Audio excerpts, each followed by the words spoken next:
So ఇంట్లో కూడా మీరు చెప్పండి, మా చూడు మనంతా కంబైన్డ్ ఎఫర్ట్ ఇది, మేము స్కూల్లో చేసేది కాదు, మీరు ఇంట్లో చేసేది కాదు, ఇద్దరు కలిసి చెప్పాలా ఏం తినాలా, లైఫ్ స్టైలు, దేశం అంటే భక్తి, సాయిలు, రైతులు, చేతివృత్తులోళ్ళు, ఇవన్నీ విషయాలు ఒక సపరేట్గా క్లాస్ పెట్టి చెప్పాలా.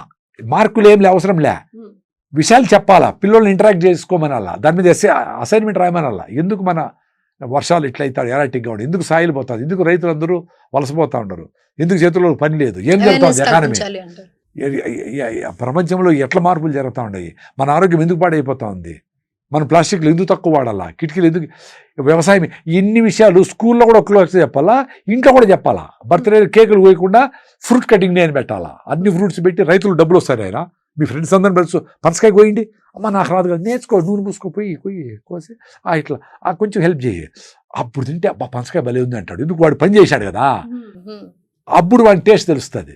అదే మెడిటేషను.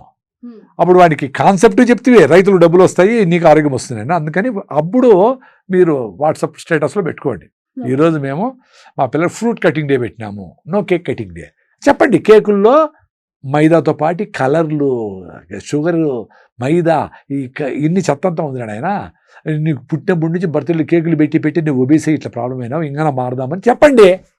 ఎందుకు అర్థం చేసుకోడు, ఈజీగా అర్థం చేసుకుంటాడు పిల్లోళ్ళు.